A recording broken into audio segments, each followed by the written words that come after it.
Olha, tenho aqui uma pergunta para quebrar um bocadinho o gelo, que algumas pessoas não vão perceber, mas eu queria te perguntar: Scheherazade ou Tchaikovsky 3? O que é que tu... Bem, Scheherazade. Isto é, fiz uma boa pesquisa.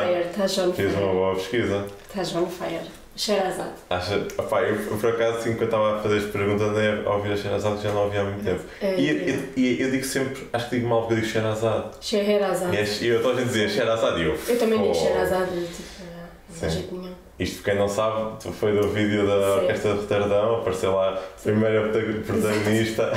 Isso foi, Mas foi muito engraçado, eu estava a ver e ninguém disse Tchaikovsky, fiquei um bocadinho... Também, era a terceira suíte de Tchaikovsky, que não é de todo conhecida, acho. Sim, pelo menos ali na orquestra, é. praticamente ninguém tinha tocado. A orquestra não tocava desde 93, acho. Portanto, ninguém conhecia, era um bocado descoberta, e depois Scheherazade, pronto. Toda a gente a tocar. Para mim foi a primeira vez e para muitos lá tinha sido a primeira vez, por isso eu acho que foi a escolha um bocado fácil. Mas fiquei um bocadinho mesmo surpreendido também com o Instagram da orquestra, porque não conhecia e nem seguia sinceramente, ou seja, conhecia a orquestra obviamente, mas não seguia a rede social e acho que fazem um trabalho mesmo muito fixe, mas estive a ver vídeos mesmo antigos e eles a explicarem o que estão a fazer e super atualizado, ou seja, e acho que é muito fixe para as pessoas que estão de fora e para conhecerem a orquestra, os músicos, o que é que estão a tocar e assim, acho que fazem um trabalho mesmo... Sim, hoje em dia as redes sociais é uma parte importante é obrigatório, das instituições.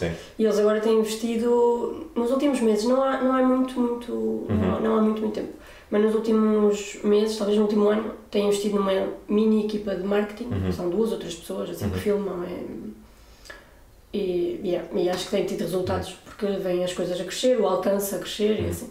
E eles esperam sempre que se reflita em bilhetes e Claro. E acho que é uma coisa que em Portugal até podia também ser feita com mais... Porque, acho que também há redes sociais que até estão de algumas orquestras que estão bem feitas. A Orquestra do Porto, por exemplo, faz muito, entrevistas sempre aos maestros. Mas acho que mesmo em outras orquestras que há cá em Portugal, acho que poderia ser um bocadinho mais... Era uma forma também de conseguir trazer mais público, não é? Eu acho que o objetivo é sempre atrair público. E hoje em dia, público mais jovem, sobretudo, tem que ser pelas redes, é o que é. É adaptar ao... Mas por acaso fiquei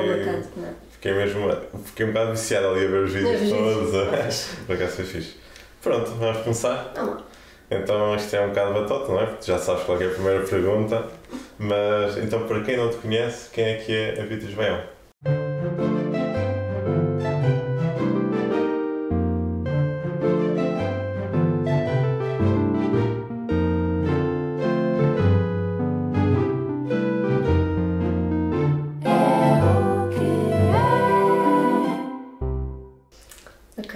Isto é sempre mais fácil para os outros responderem. Claro. Não sei, eu tento ser sempre uma pessoa positiva, acho que é um bocado a minha natureza, ver um bocado... Primeiro sempre os aspectos positivos antes de ir ao lado negativo da vida, acho que sou empática, tento fazer o exercício de me pôr na pele dos outros no sentido... Tento sempre pensar, aquela pessoa teve aquela atitude porque a vida encaminhou de qualquer forma, depois já há coisas desculpáveis ou não, e comigo é igual. Claro. Mas tento sempre fazer esse exercício, porque acho que é mesmo importante a empatia no mundo, no geral. Depois de resto, não sei, tento ser uma pessoa divertida, acho que é natureza. Sou hipocondríaca, não é fixe, não experimentem. Na parte musical, o que eu te posso dizer mais? Claro que a música é uma parte muito importante da minha vida, mas eu não quero só cingir à música, gosto muito de música, obviamente, mas gosto muito também de não tocar flauta, de fazer férias, às vezes não posso ver flauta à frente. Eu também acho que é importante desligar e não sermos só aquilo. Também há uma parte pessoal e enquanto pessoas, com amigos, com família, é muito importante e que para mim eu valorizo mesmo e preciso muito. Por isso eu tento separar um bocado os dois mundos também. Então, eu não posso dizer isso, que eu digo sempre a toda a gente que foi uma bela resposta, portanto eu não posso andar aqui, mas realmente foi uma boa resposta. A segunda pergunta que eu faço sempre é onde é que nós conhecemos. Tu achas que tens assim alguma ideia de onde é que nos conhecemos? Eu sei que pelo menos quando começámos a falar mais foi na banda, não é? Na banda branca, normal. Não sei se já nos tínhamos cruzado algumas vezes em algo antes. Sim, acho só mesmo. Ou seja, eu lembro-me de ver, que também falámos assim há um bocadinho, ou seja, a tocar nos Jovens Músicos, em algumas fases finais e alguns concertos que tu, precisamente acho que depois vamos chegar lá à frente, mas de ver também quando tocaste a solo com o Gulbenkian, mas vamos lá mais à frente. Mas, ou seja, eu lembro de saber quem é que tu eras, mas realmente acho que foi na Armave, na banda branca, que pronto, conheci e que tive mais interação. Pronto, eu queria que faça assim um bocadinho então do teu início do teu percurso musical, como é que foi, onde é que estudaste, e ias falando assim algumas memórias que tiveste e que te marcaram até hoje. Então, eu comecei numa escola de música da minha terra e fiz tipo 3 meses de órgão. Sério? Surpresa. Fiz 3 meses, de órgão, para aí 3 meses.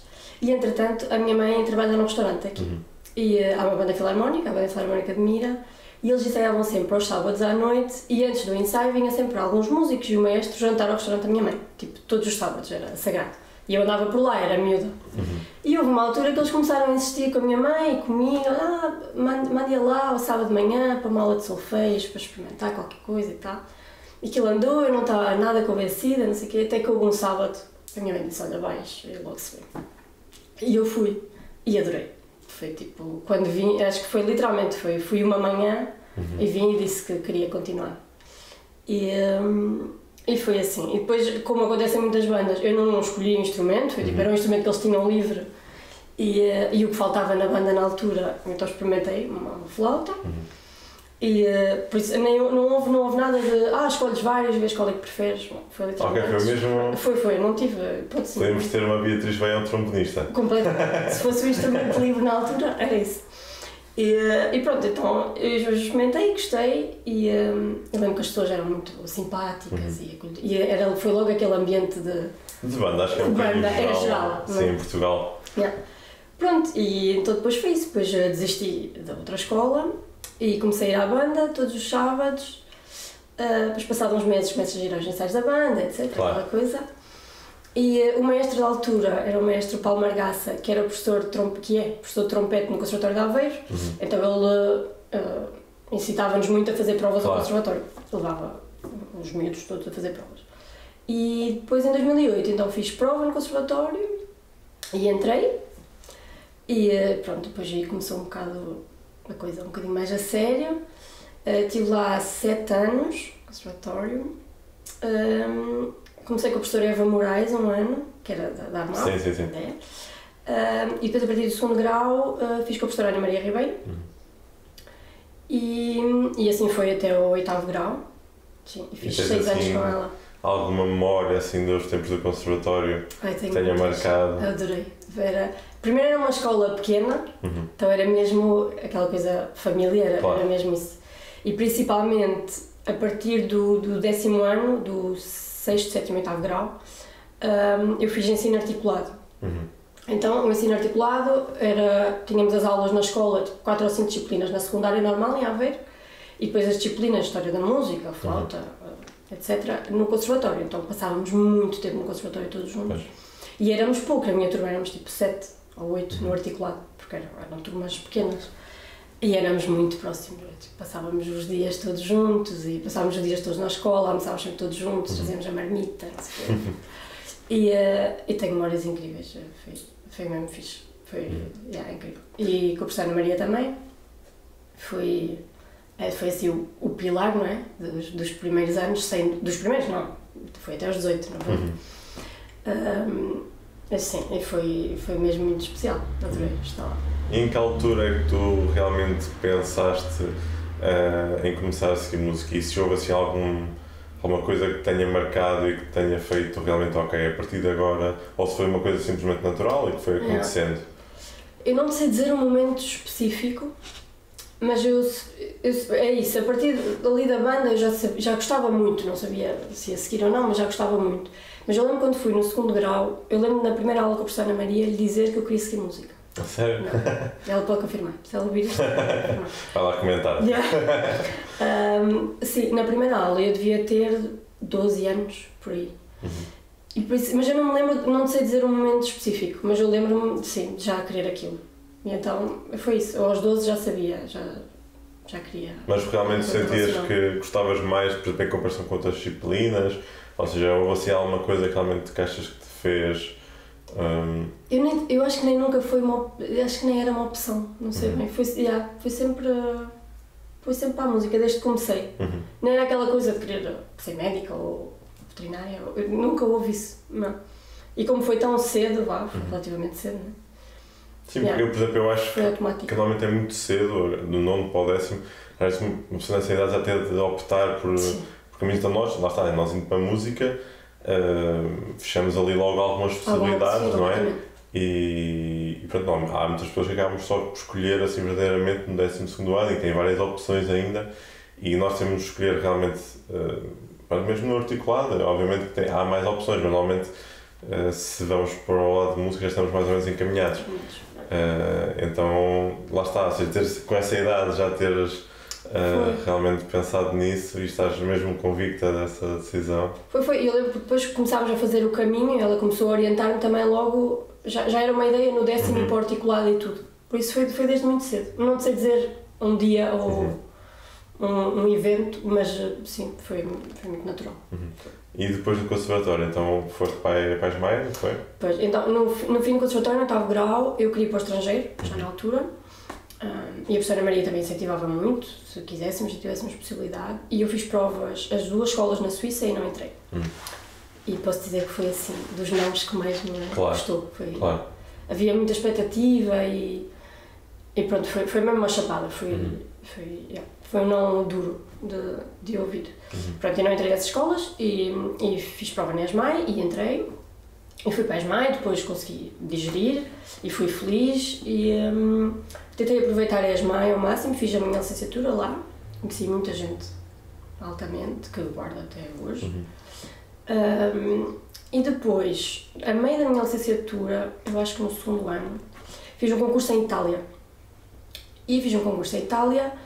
E cheguei à semifinal, não fui à final, e depois quando não passas uma ronda vais ter feedback do júri. Claro. E no júri estavam vários flautistas e entre eles estava a flautista Sophie Cherrier, que é professora em Paris. E eu lembro-me de fui receber feedback e dela estar a falar, eu tinha as partituras na altura, e dela estar a falar de uma obra de Franck Martin, a balada de Franck Martin, e eu lembro dela abrir a partitura e tipo em 2 minutos ela estava a falar. E disse-me assim, tipo, 3 ou 4 coisas que eu nunca tinha ouvido na vida. Então, tipo, eu juro-te, 2 minutos abriu-me os horizontes, tipo assim, a falar, tipo, dura,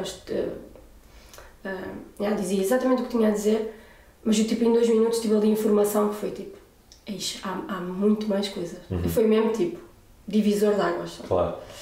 E eu, então, ali, eu decidi, eu gostava muito de estar com esta pessoa. Foi esses 2 minutos que me fizeram dizer isso. Entretanto, ela veio dar masterclass também ao Enzo Flute, que era um festival na Universidade de Aveiro, mas eu inscrevi-me e já não tive vaga para tocar, mas ouvi muitas aulas dela lá.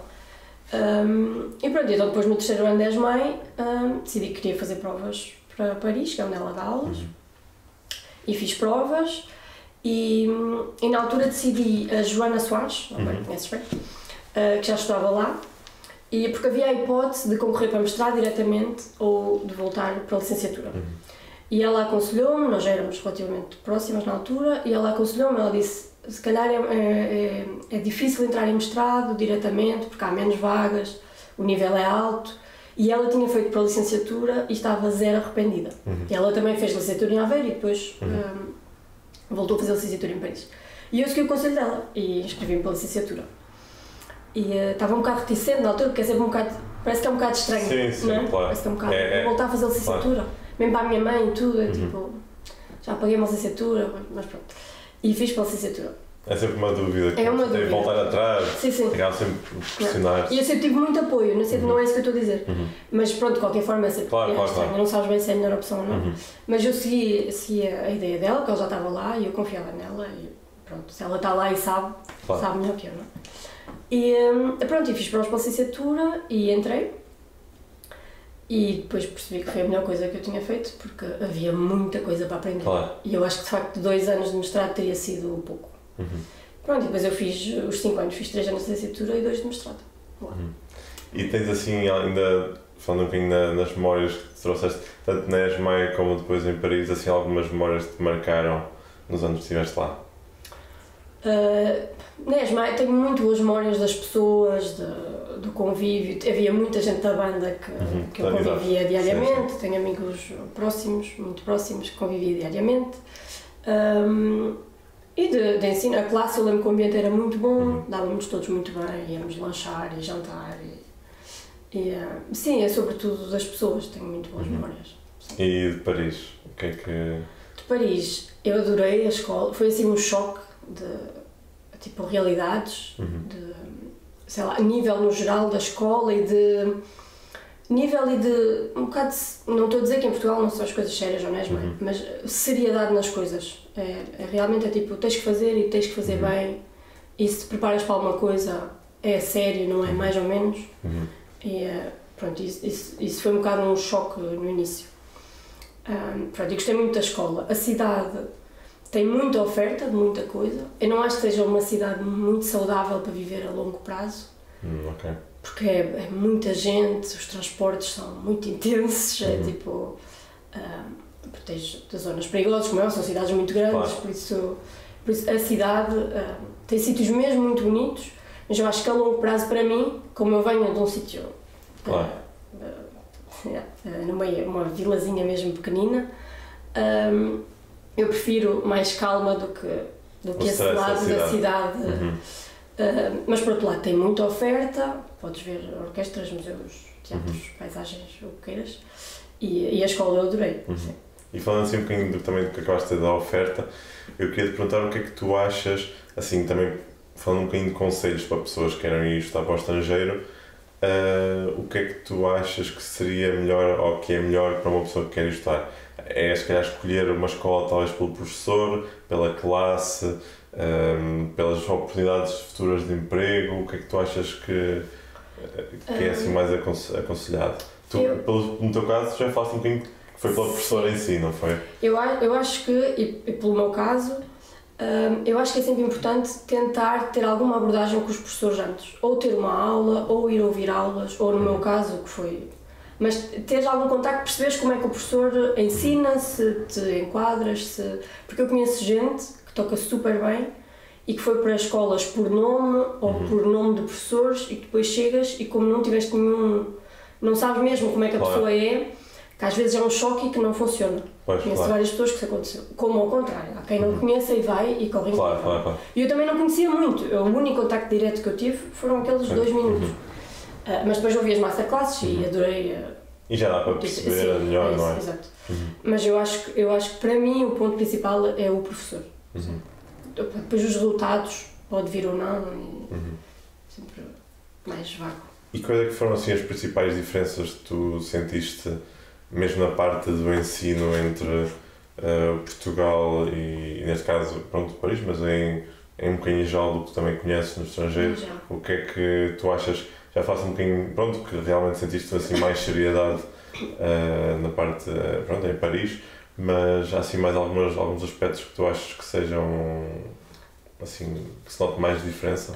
Eu posso dar alguns exemplos. Por exemplo, as aulas teóricas, na licenciatura que fiz em França, era tudo, o nosso primeiro ano, sobretudo, no segundo ano já era um bocadinho mais abrangente, mas no primeiro ano, para estrangeiros pelo menos, as turmas eram muito pequenas. Nós tínhamos tipo análise, éramos 3, sério? Formação musical éramos 7, o que é que tínhamos mais? Tínhamos tipo aulas de cantar com piano, isso é uma desgraça. Mas éramos 3 também, então era muito, primeiro obriga-te a ir, porque se tornou mais... Claro. É fácil de saber, não é? E depois quando estás lá, tu tens mesmo que perceber, porque se são 3, o professor pergunta-te coisas recorrentemente, ou tens que ir ao piano mostrar não sei o quê, ou dizer-lhe este acorde não sei o quê, e então és mesmo obrigado a perceber, e como tens um professor praticamente só para ti, é isso, tens o ensino quase direcionado só para ti. E as aulas eram em inglês ou eram em francês? Em francês, é tudo em francês, sim. Então é importante, neste caso, na tua escola, tens mesmo de saber francês? Sim, havia turmas para estrangeiros, o que ajudou muito, por isso era isso, éramos turmas pequenas e só estrangeiros, o que ajuda também, não é? Claro. Mas era tudo em francês. E para a licenciatura, quando entramos, somos obrigados a ter o B1 e para o mestrado o B2, sem tratamento para B2. Okay. E por isso, eu tive ali uns meses, a prova foi em fevereiro e tínhamos que entregar até fim de junho, fiz ali uma coisa intensiva e consegui fazer o exame, mas para chegar lá eu não percebi nada. Depois pronúncias e tudo é como cá em Portugal, não é verdade? Nada, zero. Sim. Mas pronto, depois começa a sair. E depois também, como eles não falam francês, ou na escola ou nas teóricas, também és obrigada a aprender e pronto. Também às vezes é o caminho mais fácil. Claro. É duro no início, mas depois obriga-te. E... Sim, também estando no meio acaba por ser mais fácil. Pronto, e é isso das teóricas, e isso eu senti que aprendi mesmo muito, porque é mesmo, ou aprendes, um bocado isso, né? E depois, eu lembro nas aulas de flauta, assim, lembro quando senti uma pressão mais a sério, as primeiras, claro, estás nas aulas, toda a gente via as aulas, era obrigatório na nossa todos classe. verem uns dos outros. Sim, o que acontecia, não era todos, mas imagina, se tu tinhas aulas, se tu tocavas no bloco das 2 às 6 numa tarde, tinhas de ficar nesse bloco todo, e todos tínhamos de ficar nesse bloco todo. Ficavas sempre no bloco em que tu tocavas, no fundo. E por isso tinhas sempre 3 ou 4 pessoas a assistir, sempre. E pela tua experiência, achas que isso é fundamental? Achas que é bom? Pois, eu acho que tem muitas coisas positivas, acho que tem mais positivas do que não, porque obriga-te sempre, primeiro, a estar preparado, porque estás com os teus colegas, né? Também não queres fazer má figura. Obriga-te sempre a estar preparado, tocas sempre para público, no fundo. Eu acho que depois tem um lado menos bom, que é principalmente no início e quando somos estrangeiros, eu senti que às vezes, primeiro não sabia falar, eu tinha um bocado de vergonha de explicar até coisas que eu sentia, ou que atenções ou coisas, e que não disse por causa disso, por medo, um bocado de expor, tipo, são pessoas no início que tu não conheces, depois não dominas a língua de todo, no início. Então eu acho que, imagina, uma vez por mês teres uma aula sozinho, acho que tinha benefícios. Pois, lá sabe, porque aí eram todas sempre... Era todas. Ok, pois. Eram todas. Então, sim, acho que uma vez de vez em quando era fixe estar só com o professor para poder explicar coisas que sentes, etc. E também não teres vergonha ou medo. Mas pronto, acho que tem mais coisas positivas que negativas. E já agora, vocês falavam ou era só mesmo professor-aluno e quem estava a assistir não participava? Não, a professora às vezes falava. Havia muita coisa de... tocavas e era fixe e o pessoal aplaudia, tipo, fazia um gestinho e isso é fixe, havia esse tipo de camaradagem, não era fixe. Ok. E, só para acabar, estava-te a dizer, de quando sentia assim pressão, eu lembro, para provas da orquestra havia sempre simulações e aí eu percebi que eram simulações a sério, era tipo, havia cortinas, ou quadros a fazer de cortinas, havia um júri externo que era convidado, que a escola pagava para ser tipo flautistas de outras orquestras da cidade ou de franceses sempre, porque é mais prático. Claro. E depois fazíamos ronda a ronda e no fim havia um feedback dado pelo júri, pela nossa professora, primeiro pelo júri externo e depois pelo júri, já era uma coisa assim um bocado a sério, tu percebias? E aí eu lembro que a primeira vez que fiz, lembro de sentir uma pressão diferente, tipo, agora é sério, é tipo, tens que mostrar, tens que ir e pronto. Eu lembro que isso foi assim das primeiras vezes que eu senti que é uma responsabilidade um bocadinho assim, estavas a perguntar as diferenças entre cá e lá, por isso é uma coisa que eu nunca tinha sentido cá. Também não fazia provas de orquestra quando estava cá, ou praticamente nenhumas. Sim, tu tiveste também alguma experiência da parte de chegaste a participar também na União Europeia e já foi enquanto estavas cá, enquanto já estavas lá, não acabaste de não ter assim muita experiência quando estavas cá? Eu tive alguma experiência quando estava cá, eu toquei na Orquestra do Porto algumas vezes e na Orquestra de Espinho, sim, tinha alguma experiência cá. Depois, cá já tinha feito provas para a União Europeia, para a Mahler, mas não tinha cá, pronto, mas cá acabam por ser as provas assim, principais que se costuma fazer. Sim, que são mais, toda a gente faz e é super importante. Mas quando fiz cá não entrei e mesmo lá eu fui em 2018 e eu entrei em 2021. Não sei se a prova foi em 2020 já no ano, mas eu fiz 2021, por isso já foi no fim da minha licenciatura lá, na verdade. Sim, foi isso. E queria também abordar um bocadinho o tema das bolsas, porque acho que é bastante importante. Eu sei que tu também chegaste a ser, se não estou em erro, bolseira da Gulbenkian. Sim. E eu queria te perguntar um bocadinho isso, que é, achas que é realmente possível uma pessoa que tem algumas dificuldades financeiras poder ir para o estrangeiro e conseguir arranjar bolsas? Qual é que é a facilidade de ter bolsas para conseguir realmente viver e estar mais confortável numa escola no estrangeiro? Então, falando de França especificamente primeiro, eu sempre tive ajudas do governo francês.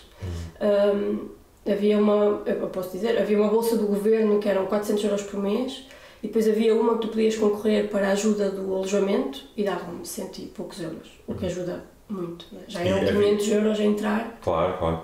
E havia alguma restrição, alguma coisa, ou realmente qualquer pessoa podia participar? Por norma, essas duas bolsas era por estatutos sociais portugueses, portanto tinha a ver com os salários, que no meu caso a minha mãe, mas que os teus pais teriam ou não. E pronto, por norma, já por sermos portugueses, os salários como são mais baixos que os franceses, já tens alguma prioridade, se forem salários médios, né? E por isso eu tive facilidade nesse aspecto e sempre tive bolsas. Depois havia também algumas bolsas na escola, de algumas fundações que te davam, imagina, 1000 euros por ano ou 2000 por ano, que era também por estatutos sociais, no caso de Paris específicos. E depois a bolsa da Gulbenkian, que foi no mestrado, que é assim uma ajuda surreal, muda-te a vida, de repente és independente financeiramente, por isso é mesmo uma grande ajuda, grande ajuda. Mas eu sei, por exemplo, de outras realidades, eu sei que na Alemanha, por exemplo, algumas cidades, agora não sei como é que está, porque agora está tudo a subir, mas eu acho que mesmo assim, a Alemanha, por exemplo, propinas pagas muito pouco, pagas tipo, eu sei, por exemplo, o meu namorado, ele pagava 200 euros por semestre, e nem é bem propinas, é uma ajuda para a escola, mas tens transportes gratuitos na cidade, por semestre, 200 euros. Sim, acho que a Alemanha nisso realmente é incrível. É um país incrível. E por isso acho que na Alemanha, nesse sentido, é mais fácil. Por exemplo, eu acho que as rendas, Berlim, Munique, por exemplo, são cidades muito caras, mas nas outras cidades eu acho que consegues rendas mais baixas do que, por exemplo, em Paris ou Amsterdã ou o que seja. Claro. A Suíça, eu sei que também há muitas fundações privadas que podes concorrer. Depois eu não sei se depende dos teus estatutos ou se é por mérito, se tens que tocar, isso eu não sei. Mas pelo que eu sei falar também há muitas fundações que até te ajudam a comprar instrumentos e etc. E é isso, não sei muito mais. E falando então um bocadinho da tua prova para Roterdão, para a orquestra, eu queria falar um bocadinho como é que foi assim a tua preparação, se já tinhas feito provas para outras orquestras também anteriores, para outros lugares da orquestra, já falaste um bocadinho também da União Europeia, que nos anos mais ou menos que entraste, mas queria perguntar se realmente já tinhas experiência, como é que foi e como é que foram as provas até a Orquestra de Roterdão? Sim, já tinha feito provas, algumas provas. Eu quando cheguei à França, a minha professora faz sempre a opção dela, o método dela. No primeiro ano ninguém faz provas, nem concursos internacionais, nem nada desse género. Ela gosta do primeiro ano para construir a forma dela e bases e etc. E então depois, a partir do segundo ano, podes começar a fazer provas. E comigo foi igual. Depois apanhámos Covid pelo meio, mas fiz as provas que tive que fazer igual.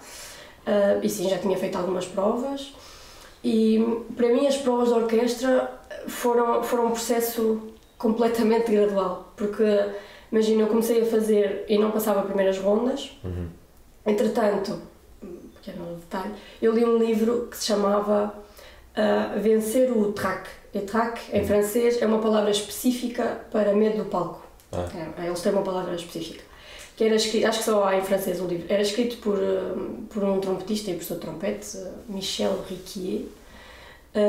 E eu li esse livro quando eu estava nessa fase de não passar as primeiras rondas.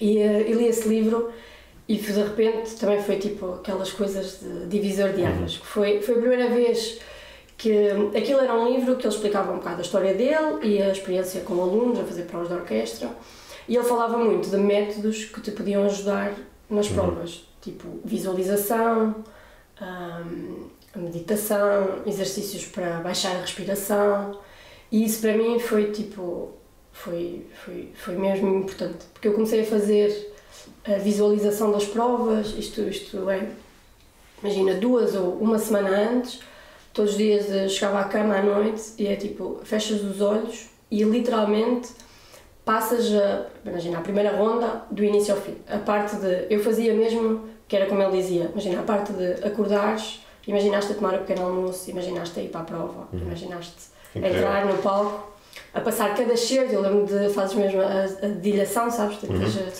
Literalmente do início até saís do palco e depois fazes isso com cada ronda.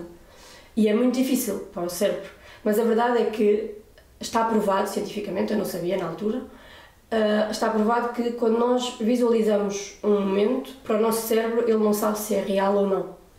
Então é por isso que ele se consegue meter na situação e que tu estás a visualizar e sentes, claro que não sentes o mesmo stress, mas sentes uma mini ansiedade. E isso ajudou muito, porque parecia que quando eu ia para as provas já não era novo, parecia que eu já tinha de alguma forma feito aquilo.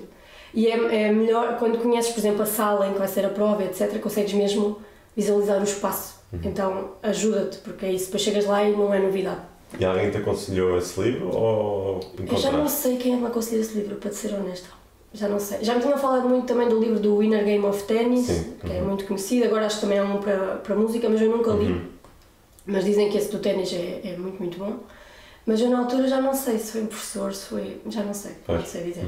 Mas eu sei que li e a partir do momento que comecei a fazer isso, realmente comecei a ter mais resultados. Pronto, então foi... Depois continuei a fazer provas. É só ler o livro.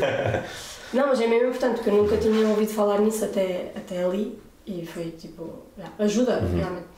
Pronto, e depois comecei a fazer provas e comecei a passar a primeira ronda e estar na segunda ronda e fiz X provas e estava sempre na segunda ronda e depois foi progressivo e depois comecei a passar a finais e comecei a estar em finais e depois aconteceu o Roterdão. Mas foi literalmente gradual para mim. Acho que o livro ajudou, acho mesmo.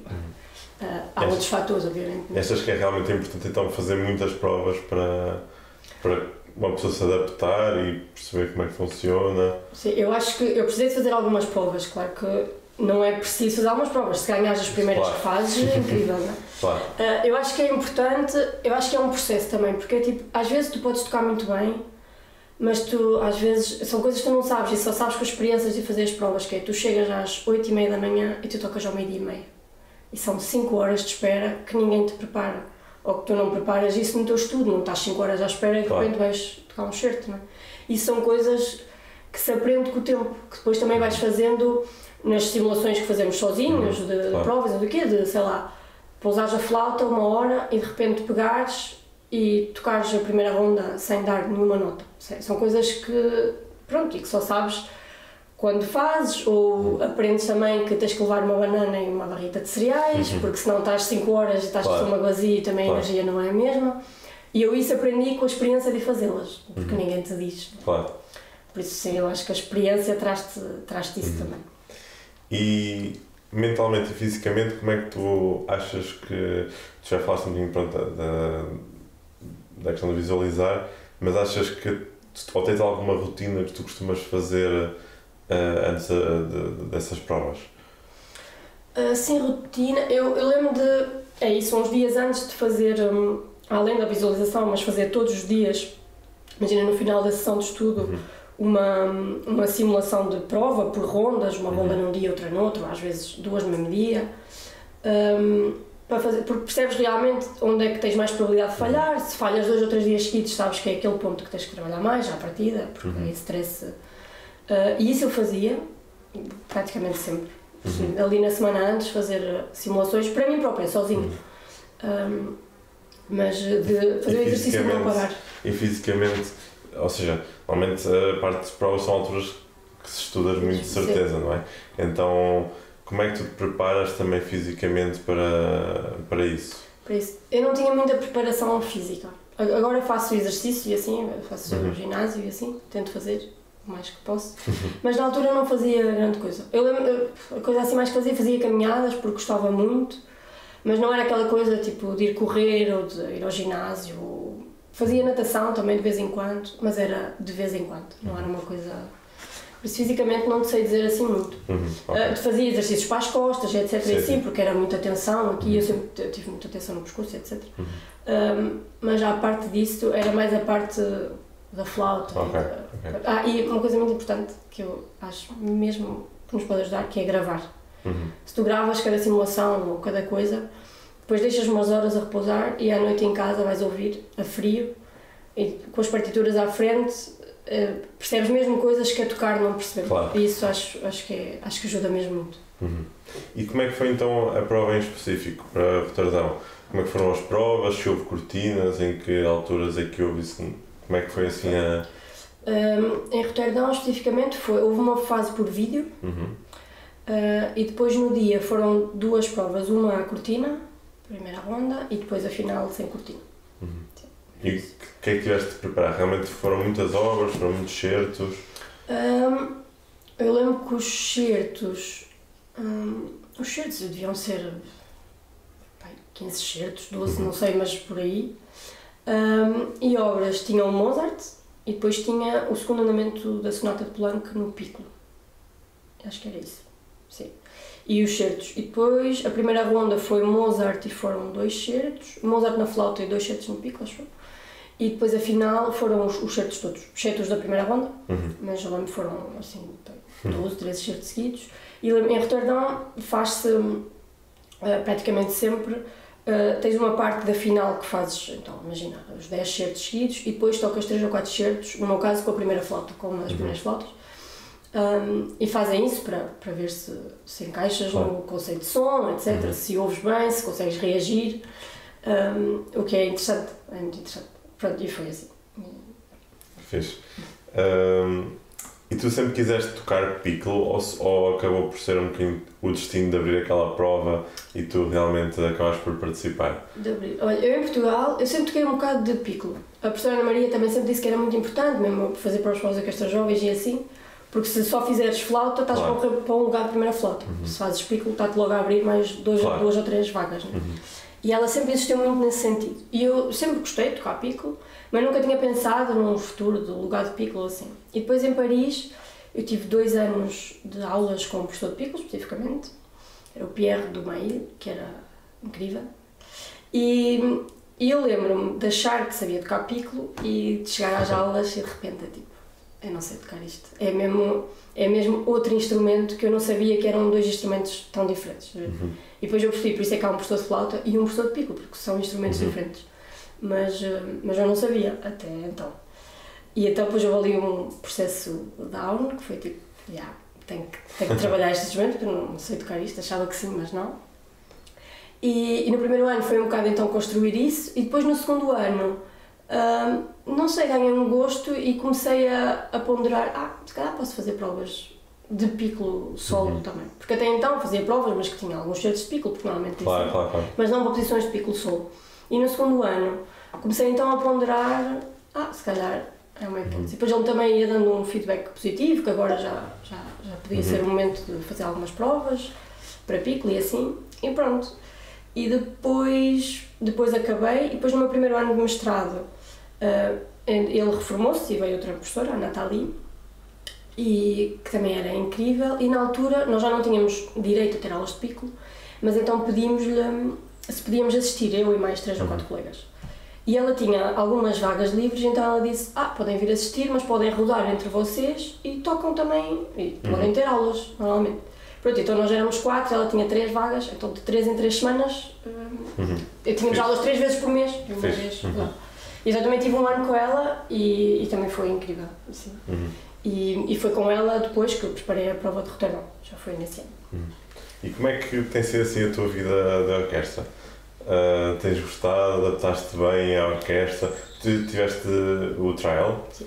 Como é que correu? Então, eu tive a sorte, eles são todos super simpáticos, mesmo. Eu juro que não estou a dizer isto porque sim, eles são... Eles não devem traduzir. Não, eles não vão, exato, eles não vão perceber. São mesmo boas pessoas e bons colegas, acima de tudo. E eu acho que isso é fundamental. Mas pronto, isso é um bocado tu vais e é ter sorte. Claro. E também se te encaixas ou não. Claro. E eu tive muita sorte nesse sentido, senti que fui muito bem recebida. A cidade, comparada a Paris na altura, era muito mais tranquila. Claro. Podes fazer tudo em bicicleta, é mais tranquila. Depois, a parte que mais me custou, ainda custa hoje, é o tempo. O tempo é uma desgraça. É tipo... Não tens este sol. Não. Não dá para ver aqui, não dá, mas... Acho que é a parte mais difícil. Às vezes é mesmo Pois. fácil, tipo, é muita chuva, é muito vento, muitas semanas seguidas. Pois. Então, nós ficamos habituados do oposto, Sim. de 20 graus em dezembro, às vezes é um bocado. Mas pronto, toma-se vitamina D e tal. Essa foi a parte mais difícil. Depois no trial, pronto, há uma parte de stress grande, não é? De ansiedade grande, eu tive e tenho alguma. E eu juro que ainda hoje penso que é sempre, em semanas mais complicadas de stress e assim, eu tenho bons colegas, imagina quem não tem. Que é, tipo, se tu sentes uma pressão muito. Porque eu sempre senti, a pressão que eu senti era sempre tipo, eu tenho que estar ao nível deles. Soa tudo bem à minha volta, eu tenho que estar neste nível. Mas nunca foi uma pressão que eu sentisse tipo, tens de tocar bem, ou estás a ver? Era comigo própria, tipo, queria manter o nível e estar ao nível deles. E era uma pressão comigo. E isso ainda existe. Agora consigo gerir de uma forma mais positiva, mas acho que é um caminho. Queria perguntar também se houve assim algum concerto, não tem de ser na Orquestra do Roterdão, mas algum concerto assim geral da orquestra que tenha marcado até hoje, assim, de uma obra que tu tenhas gostado muito de fazer, ou de maestro, ou ter tido uma experiência numa orquestra em específico? Houve um concerto, dois concertos, foi o mesmo programa, que foi muito especial. Essa semana foi com a Orquestra de Paris, o Daphne e Chloé. Fizemos as duas suítes e é uma obra muito especial, de flautas de geral, né?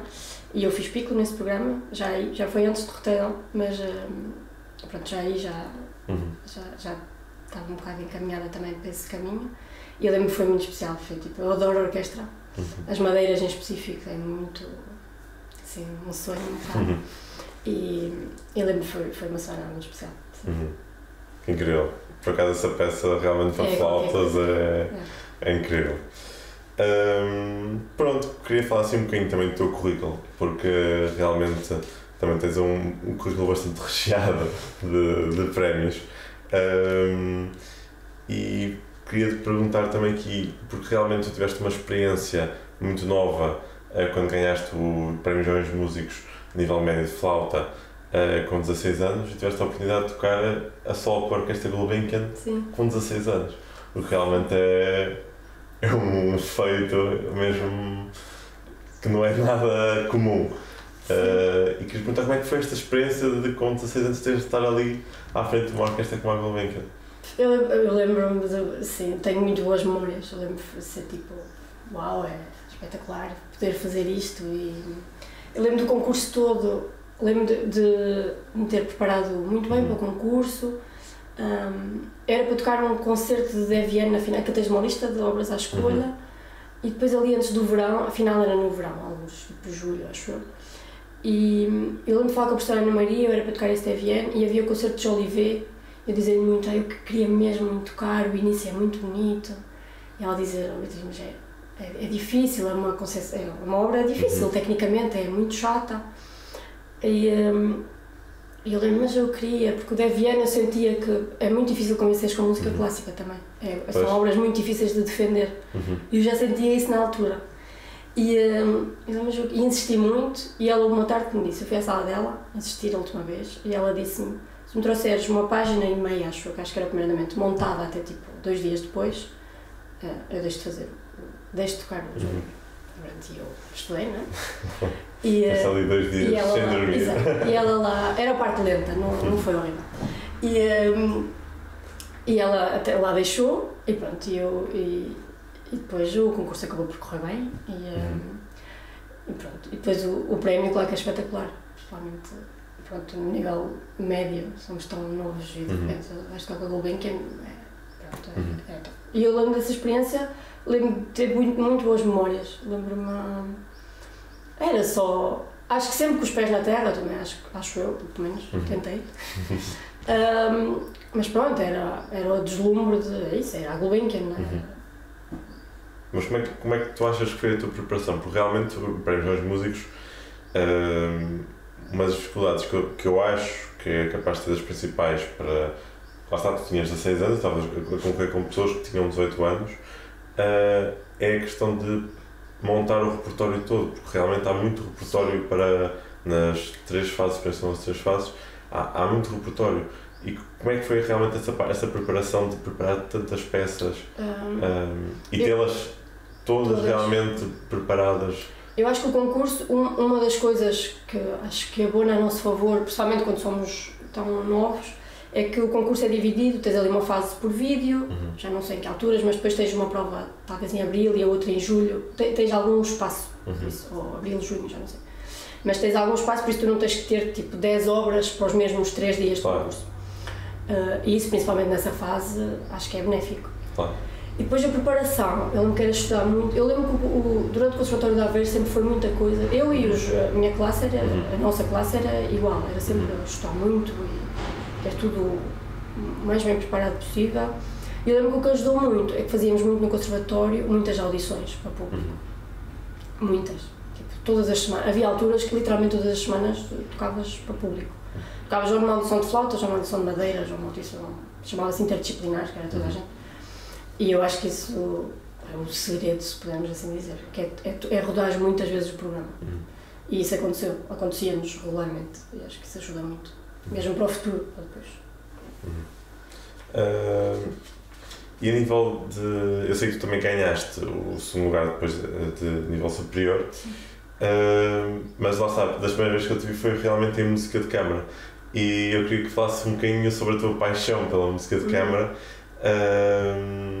E pronto, assim, às vezes tu participaste, se acabaste, lá está, eu sei que ficaste no pódio num ano em que fizeste um duo de flautas. Sim, com a Inês Pinto. Exatamente. E eu queria que tu falasses um bocadinho de se realmente a música de câmara é uma coisa que para ti é muito importante e que achas que vai estar sempre presente ao longo da tua vida profissional. Pronto. Assim, eu sempre adorei música de câmara. Já não, este caso específico dos jovens músicos, eu e a Inês éramos da mesma classe, estávamos sempre juntas no conservatório, e eu já não sei como é que surgiu a ideia de irmos, honestamente, mas depois fomos, divertíamos muito e era super giro ensaiar e gravar. E depois fomos, eu acho que não esperávamos estar na final ou ganhar um prémio, honestamente, pela formação que era também. Do de flautas, podemos dizer que não é a coisa mais apelativa do mundo, não é muito apelativo.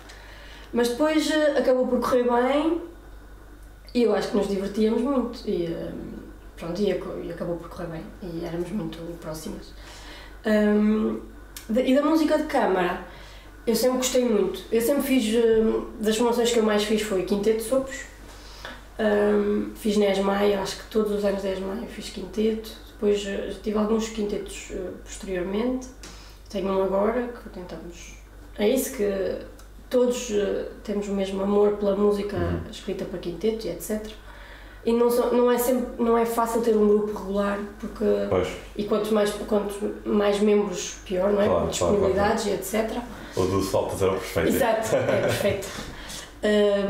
E é difícil nesse sentido, mas eu sempre gostei muito de música de câmara. Ou já fiz algumas vezes trio de cordas com flauta. Ou mesmo flauta e piano, é música de câmara. Claro. Mas sim, eu gosto muito da coisa de conjunto. Sempre gostei, desde cedo. Eu tinha duas perguntas. Uma relacionada ainda com o Prémio Jovens Músicos. Porquê? Porque nesta altura já vai sair o episódio, já vai sair o episódio do Agostinho, e ele lá fala que ele participou também 2 vezes, ou melhor, participou só 2 vezes, sei que participaste mais, e ele disse que uma das coisas que o ajudou foi que na segunda edição ele já conhecia, como já tinha tido a experiência, já conhecia o nome da senhora que o vinha chamar, então já conhecia mais ou menos pronto, o conceito ali do concurso. E eu ia te perguntar, com as vezes que tu acabaste por participar e pelas fases todas tu já passaste, se já consideravas os Prémios Músicos uma casa quase? Não considerava uma casa, mas isso é completamente verdade. Nós já conhecíamos as senhoras da organização, eram 2 senhoras, maioritariamente, e depois o Luís Tinoco, mas com ele não tínhamos tanta interação. Mas com elas era mesmo, elas andavam connosco, para trás para a frente, explicavam tudo e eram super queridas. Sim, foi igual. Já sabias para o que ias, sabe, que ias ser bem recebido. Isso realmente também acho que a questão da visualização acaba por ser mais fácil. Claro, sim. E a segunda pergunta é realmente, se nessa paixão que tu tens pela música de câmara, se achas que há alguma formação que tu ainda não fizeste, porque tu realmente já fizeste muitas formações, e realmente se havia alguma que tu gostasses ainda de fazer e que ainda não tenhas feito. Eu gostava de fazer mais trio de cordas com flauta, eu gosto muito. E eu fiz 3 ou 4 vezes, mas também não fiz 1000. Há assim alguma obra que tu ainda não tenhas feito e que gostava? Sim, há alguns quartetos de Mozart que eu ainda não fiz, por exemplo, que gostava muito de fazer. Há uns arranjos de Ravel que eu também gosto muito e gostava de fazer. De Dvorak, o quarteto americano, também há uma versão para trio de cordas e flauta, que eu já fiz em quinta de sopros, que também há. Mas nunca fiz nessa formação com trio de cordas e eu gostava muito de fazer, que é uma obra que eu adoro. Assim, novas formações, há muitas, acho que há muitas. Há, por exemplo, flauta, violoncelo e piano, eu fiz uma vez, eu gostava muito de fazer e ter mais repertório. Eu já vi que também já fizeste um clarinete, que eu lembro de ver um vídeo com o Vítor. Fiz com o Vítor, sim, isso já foi noutra vida, mas sim. Fiz uma boa investigação. Sim, foi no Conservatório de Aveiro, estava sim. e também foi super fixe, sim. Sim, é uma formação que eu faço com todo o gosto, se puder, se não oportunidade. E achas, eu queria te perguntar também a nível de realização pessoal e profissional, se achas que já te sentes realmente realizada, agora também depois do lugar da orquestra, se achas que mesmo depois de conseguir assim um lugar como na Orquestra de Roterdão, se já te sentes realizada ou se realmente ainda tens assim, algum objetivo musical, por exemplo, no futuro, para o futuro? Eu sinto-me muito bem, honestamente, como estou agora. Tenho algum dilema, como é que eu ia te explicar isto? É um lugar de piccolo solo e eu neste momento sinto-me muito bem. Tenho um dia, daqui a anos, mais tarde, algum receio de pensar se eu tivesse experimentado flauta solo, mais provas que não fiz. Tenho algum receio, agora sinto-me bem, mas tenho algum receio de daqui a uns anos pensar. Por isso não é uma porta nada fechada, se tiver que fazer provas e se sentir que são lugares que eu quero fazer e etc. Para lugares de flauta, farei, sem problema nenhum. Mas sim, não é uma porta de todo fechada. E achas que é importante, por exemplo, agora vais estar pela orquestra e por exemplo, se acabar por abrir uma vaga de uma orquestra que tu até achas que querias muito participar, achas que é importante até lá ir fazendo provas ou achas que já não é tão necessário nesta fase? Porque é muito esta questão da preparação, porque tu lá estás como para a Roterdão, acabaste por preparar para... Eu diria que não, eu diria que nesta fase já tu fazes realmente provas que queres fazer, se queres mudar de lugar, já não vais fazer provas para preparação, para... é muita coisa, tipo, fazer uma boa preparação para essa prova que queres mesmo, tipo, rodar para os teus colegas, para amigos, muitas vezes. Também já acho que tens outra bagagem da experiência de provas que se fizeram. Por isso não, eu diria que fazes as provas que queres fazer e vais com o objetivo de conseguir o lugar. É assim, alguma orquestra realmente sonhavas em poder estar? Não sei, a Orquestra de Paris eu adoro, acho que é muito especial. Os sopros, essencialmente, eu acho que é mesmo muito especial, acho que é assim. Mas depois há outras, claro. Há muitas orquestras incríveis. Mas Paris também é uma relação especial porque eu estive lá todas as semanas, ou ouvia todas as semanas da orquestra, por isso pronto, também é um bocadinho o bichinho desse sentido. Claro. E para flauta ou piccolo? Qualquer um. Mas não vai abrangar. Mas se pudesses escolher, qual é que achas que gostavas mais? Agora também já estás em piccolo, se calhar... Piccolo, pode ser. Podias querer ter uma experiência diferente. Isso também é uma responsabilidade gigante, flauta solo ali, não sei. Sim.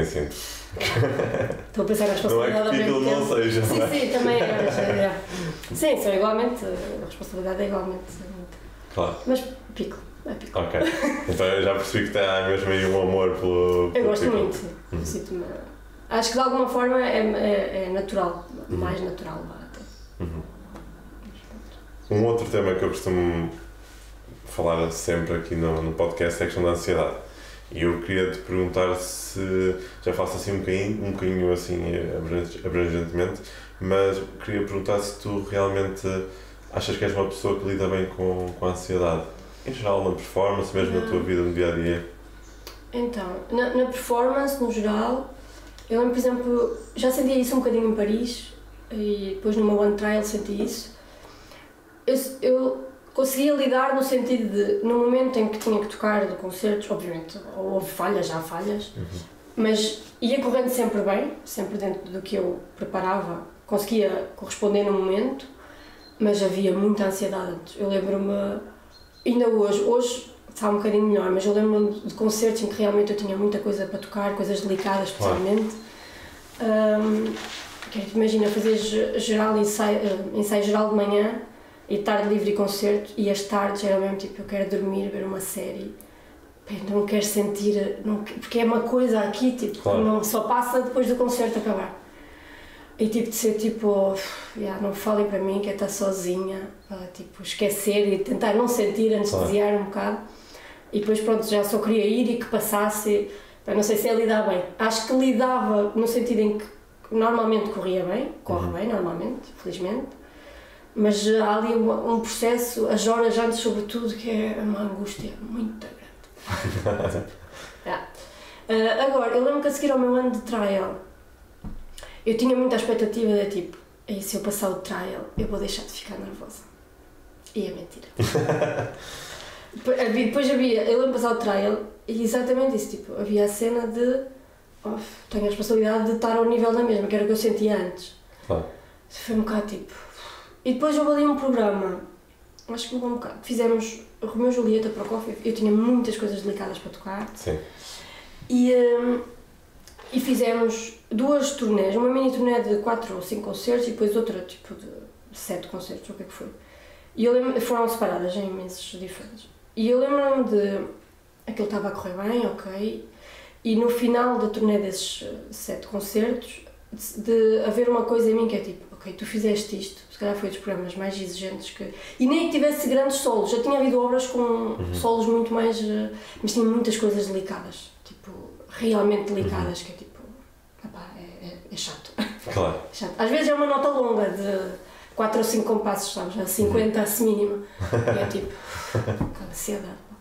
Mas pronto, eu lembro no fim dessa tour de ser tipo, tu fizeste isto, agora tipo, por favor, tipo, já provaste alguma coisa, já sabem que consegues, tu já sabes que consegues, mas é mesmo conversa para ti, para mim própria, é mesmo. Por isso, tenta desfrutar um bocado mais, tipo, e a partir daí houve uma espécie de clique qualquer, eu acho que consegui transformar um bocado já em stress positivo. Por assim dizer.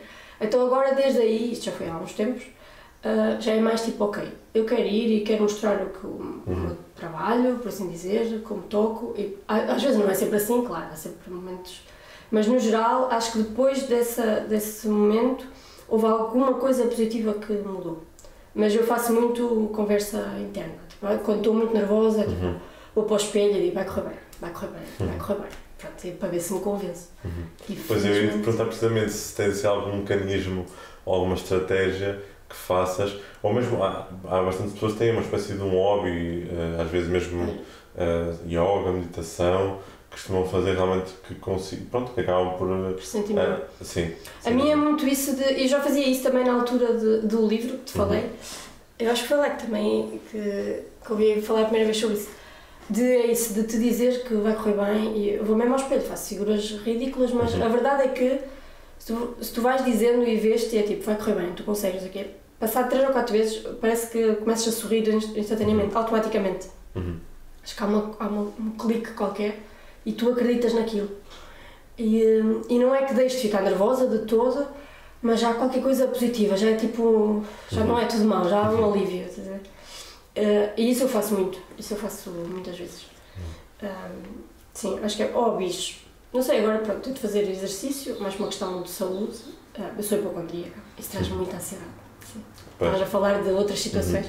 Sim, depende dos meses e depende das semanas, às vezes passo meses sem ter crises, depois há semanas em que todos os dias acho que é uma desgraça. Mas já te afetou assim a nível musical, por exemplo? Não, musical às vezes afeta no sentido, sei lá, às vezes estou no ensaio e sinto qualquer coisa no corpo e tenho ali 5 minutos até conseguir racionalizar que não estou bem ali, estou a tocar automático. Mas há alturas em que me afeta a qualidade do dia a dia. Claro. E depois é um dilema, a hipocondria para mim é um dilema grande porque acho que é uma doença mental, ou o que queiramos chamar, um distúrbio, mas que sinto-me um bocado ingrata por sentir isto, porque é tipo, eu tenho que ser grata porque felizmente estou bem fisicamente, estás a ver? Então um bocado porque é que achas que não estás bem, se estás bem, há pessoas que realmente têm problemas, tipo, então às vezes é um dilema de ingratidão um bocado confuso para mim, mas pronto, vou tentar fazer terapia agora direcionada também para isso mesmo, porque é isso, a partir do momento também começa a condicionar a qualidade da tua vida em alguns momentos, não é fixe, e pronto, e temos que procurar ajuda. Claro. E também pronto, falando um bocadinho disso, achas que houve assim algum momento da tua vida que tenhas sentido realmente que estavas mais ansiosa ou mais desmotivada e pronto, e o que é que acabaste por fazer ou ainda estás a fazer para tentar... Para fazer isso. Eu lembro-me, eu tive uma altura no Covid que vim para Portugal muitos meses e depois, tipo 6 meses, e depois em setembro, na altura de voltar para Paris, foi tipo, e se eu largasse tudo e viesse fazer outra coisa qualquer? E era assim uma sensação de felicidade, de pensar nisso, estás a ver? Eu lembro que foi assim a única altura que se calhar era mesmo tipo, vou largar tudo, vou para Portugal, faço outra coisa que gosto, e se eu for feliz está tudo bem, não tem que ser na flauta ou na música. Depois pronto, de pensar isto, a agires, depois fui, depois a vida continua e não estou normal. Mas eu lembro, foi assim alguns dias de... Mas porquê achas que houve esse pensamento? Eu acho que foi por estar em Portugal tanto tempo. Eu às vezes tenho muita coisa de... Estar lá fora é muito fixe, dá-nos experiências muito boas, crescimento e tens... No meio musical, claro que há outras oportunidades, etc. Mas eu também tenho muita coisa de... E se eu estou a perder tempo com a minha família? E tenho 2 sobrinhos pequenos, e se eu não estou a vê-los crescer todos os dias? Que tenho muito contacto e venho, felizmente, quase todos os meses a Portugal. Mas é sempre aquela coisa, se eu estou a perder tempo, sabe, com a minha mãe, com a minha família, e se depois um dia acontece alguma coisa e eu vim para fora. E é só por causa disso, acho que é muito derivado disso. Mas depois em Portugal, para eu trabalhar na música em Portugal, onde? Não sei. Pronto, e é sempre... Isto por acaso são as 2 próximas perguntas que eu te ia fazer. A primeira, realmente, se achas que já acabaste, ou algum momento da tua vida sentiste que tiveste de escolher ou optar pela tua vida profissional à pessoal e vice-versa. E depois, pronto, já te faço outra pergunta, mas o que é que tu achas, se achas que sentiste...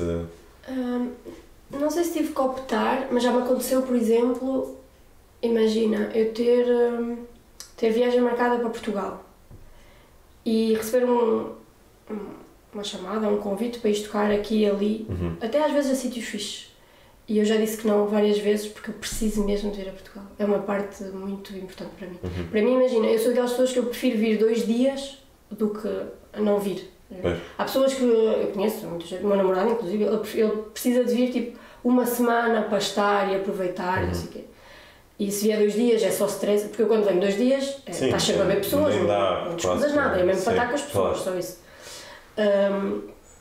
Mas eu preciso de vir, é mesmo uma bateria está em baixo e é tipo, mesmo sendo pouco tempo, mais ou menos. Sim, porque 2 dias, já vim em 24 horas, se as viagens não tiverem um preço. Claro. Mas eu já fiz isso várias vezes, de vir num dia de manhã e no outro à noite. Mas isso faz muito bem. Por isso é uma escolha, já fiz essa escolha algumas vezes. Claro. E então, relativamente a Portugal, eu queria perguntar se tu te vias ainda a trabalhar e viver cá em Portugal ou mesmo a montar um projeto cá. Eu gostava muito de voltar a Portugal pelos motivos que já te falei, de família e sol e comida, e é incrível. Depois, isso eu não sei no que trabalharia, não sei. Eu viria se de facto se eu encontrasse um projeto que eu conseguisse montar ou um trabalho que eu gostasse muito, na música ou não, mas de facto eu conseguisse imaginar um projeto e realizá-lo, dizer, tipo, consigo fazer isto, um futuro em Portugal e um bom projeto e consigo viver disso, acho que sim, não descarto de todo. Agora num futuro recente, não sei bem porque não sei o que faria, mas acho que se um dia, se um dia surgisse uma brilhante ideia de haver um projeto muito bom e que me consiga sustentar e etc. E depois também há a parte da minha namorada, não estou sozinha, claro. Seria que ser um bocado uma escolha a 2, mas Sim, mas eu não descarto. E a parte monetária também é complicado de comparar, não é? Entre... Sim, lá há mais margem. É mais investimento na cultura. Sim, há mais margem. As rendas assim estão muito altas também, no geral, eu acho. Na Holanda, principalmente, está muito alto. Mas pronto, dá sempre para pôr dinheiro de parte, claro, bastante, para criar o teu pé de meia, por assim dizer. Mas eu gostava muito de voltar a Portugal. Sim. Já estamos a acabar e eu queria te perguntar um exemplo de um livro, de uma série ou de um filme. Já falaste de um livro que pelos foi muito importante. Já falaste de dois, na verdade. Sim. Mas mesmo fora esse, há assim algum livro, uma série ou um filme que tu gostes ou que tenhas de ver recentemente e que aconselhes? De livros, eu gosto muito de Murakami, já li alguns. Sputnik foi o primeiro que li dele e é assim mesmo muito especial, agarrou-me completamente, por isso, se puderem ler, eu gosto muito. Séries, vem-me algumas à cabeça, há uma que para mim é terapia de grátis, que é Friends. É literalmente terapia grátis. Eu vejo Friends a toda a hora, é tipo, estou a cozinhar e ponho Friends de fundo, sei de cor, tenho uma tatuagem de Friends, a esse ponto. E para mim é mesmo, por isso eu vou dizer essa, porque é mesmo terapia. É incrível, não, sério. Faz-me bem, é tipo, sei que posso estar mal e ponho aquilo a dar e é um conforto, é tipo, por isso pronto, vou dizer essa. Ok, é uma ótima resposta, Pronto, e agora vamos para a parte final, que é as perguntas rápidas. Lá está, as perguntas rápidas. Não tens realmente de ser a resposta mais certa, é a primeira coisa que vier à cabeça. Ok? Então a primeira pergunta, que esta aqui foi um bocadinho de pergunta do público, uma delas eu sabia, mas a outra foi escolhida pelo público. E a pergunta é: chaminade ou flauta de pão? Chaminade. Chaminade. Pai, tenho um amor pela chaminade. Eu percebo que seja muito... Não, mas é clichê. É muito clichê, mas eu tenho um amor por aquela peça. Tocar em orquestra, música de câmara, solista ou ensino? Rápido. Orquestra. Orquestra. Qual é que foi a obra que mais gostas de tocar, em geral? Qual é que é a obra? Qual é que é a tua comida favorita? Panados com arroz de feijão. Muito boa comida. Surreal. Muito bom. Qual é que é o teu lugar favorito? Praia. Mar. Praia de Mira. Ver o mar. Ver o mar. Um professor que mais te marcou? Pode ser, não ter sido só de música, em forma geral, mas também pode ser de música, obviamente. Ana Maria Ribeiro e Sofia Xavier são duas. Ok. Igualmente. Que outra profissão é que terias? Psicóloga, pai. Psicóloga. Quando pensas em ansiedade, qual é que é a primeira coisa que te vem à cabeça?